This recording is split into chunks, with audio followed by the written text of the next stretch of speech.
Hey, good morning, Dan. It's Black Friday, and I am not shopping. I do have to work at Mugby in about 40 minutes, but I should be done with this video by then. I'm responding to a video about the LA Galaxy, the Loons game, and watching live sports in general. I know all this. With how you feel and react when you're watching live sports. Because we've talked about this a lot over the decades. I myself used to be so worked up over games I would have to, when they ended. I mean, I remember watching Bjorn Borg and John McEnroe. And McEnroe won, and I got so mad I had to go walk around the neighborhood. And this was in the 70s, right? So I was still, 10 or 11? Oh, man, I remember being so angry about it. And somewhere along the line in the last 44 years, I have realized that for me, I've been able to internalize the fact that it doesn't matter. And of course, intellectualizing that it doesn't matter and feeling it doesn't matter are two different things. And I completely get that. And this was when I realized, when we would go to Super Bowl parties, that there were always a group of people there who were into the game. They enjoyed it, but they had nothing. They had no vested interest. But there are always those people, and you know who I'm talking about, who, if your team, if they knew who you were rooting for, they would dig at you for the silliest of reasons. And so I realized that to protect my own self, I just simply stopped rooting for teams. Now, that being said, with the Loons, we go up to the games.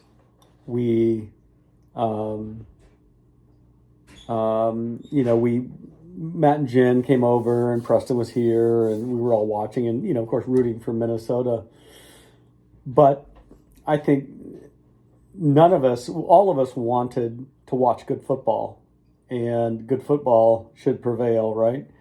LA played the better football. And even then, sometimes the better football doesn't win. You still end up losing 1-0 or something. It is,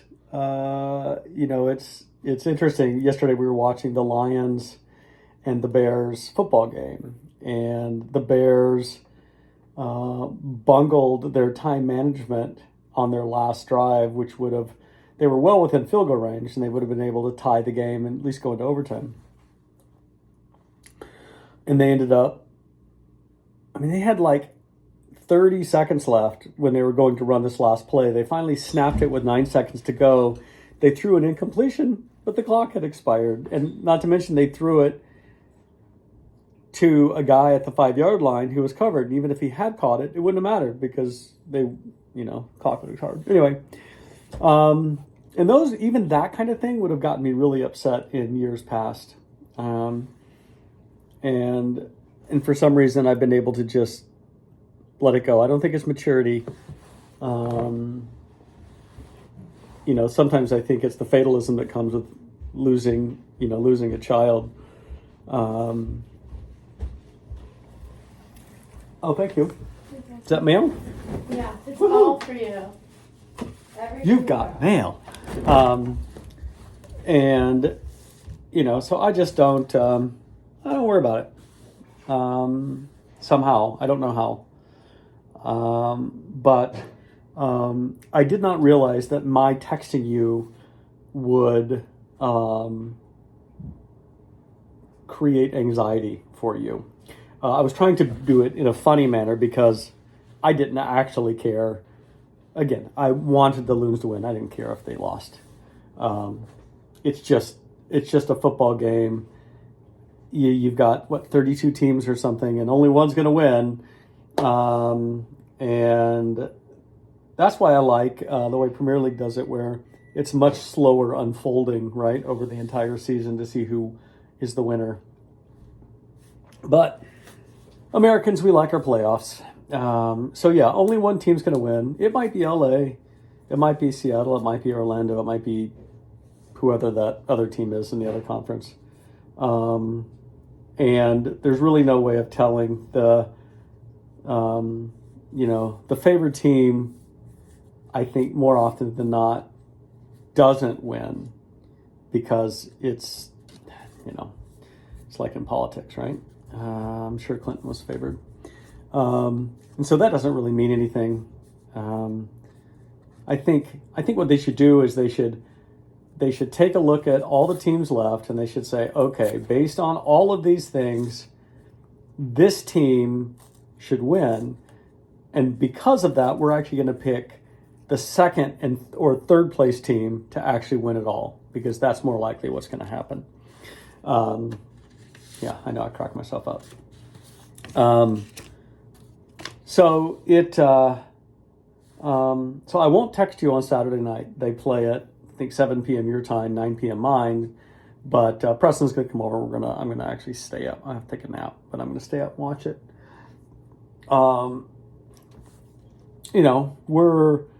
It's fun watching it with Johnny because he could care less which team wins. But he really likes good football. We talk a lot about good passes, and you can just see the difference. But even then, a lot of good football in Miami, and they lost in the first round. So, oh well, that's the way it goes. But one thing that you were talking about getting onto was it Big Soccer? Is that what the forum is? Is, for me, honestly, I find that to be so uninteresting. I'm just not interested in it. What I'm interested in is what you think about a play rather than what you think about what these guys thought about the plays. And that's why I did so poorly in grad school, because I didn't care what the... I hated reading criticism. I hated reading what these people said about this literature. It's like, screw that. I can read the literature and I can interpret it for myself. This is sort of we need to depend on experts. You had a whole video on experts and depending on experts. So, and I'm not saying that they don't have good points, that they don't make good points, but after listening to, who are those two British guys who live in the U.S. who have the podcast? You know what I'm talking about. I just got to where it's just like, either they're saying stuff which validates what I think, or they're saying stuff which disagrees with what I think. And the only one that I really enjoy listening to is when they have John Oliver on at the end of the year. That one's funny. But for the most part, I don't ever listen to commentary on the TV. I mute it. I just watch the game without the sound. It's ultimately, then what you have to deal with is you have to deal with the fact that, okay, somebody made a bad play, either a player or the ref made a bad call, but unfortunately it's, we know how that goes, and it doesn't matter. You look at the players afterwards and they're still, hey man, good game. And I figure if they can let it go, maybe I can let it go. I don't know. Anyway, so I won't text you on Saturday night, and I will try not to send you into a tizzy. But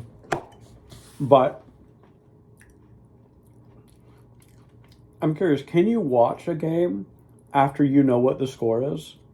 Can you then watch it to see how it unfolds without the tension? That's how I used to be with Manchester United. I had to...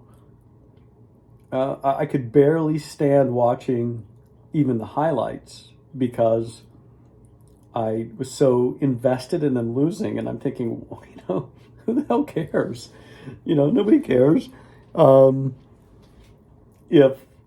If I care about Manchester United losing, and really came home to me because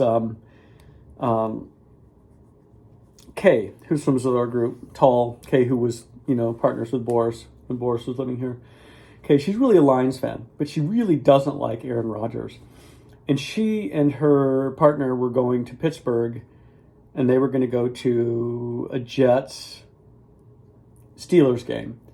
And she was going to root against Aaron Rodgers and hope that he lost. And I said to her, I said, Kay, why are you spending all that energy on hating on Aaron?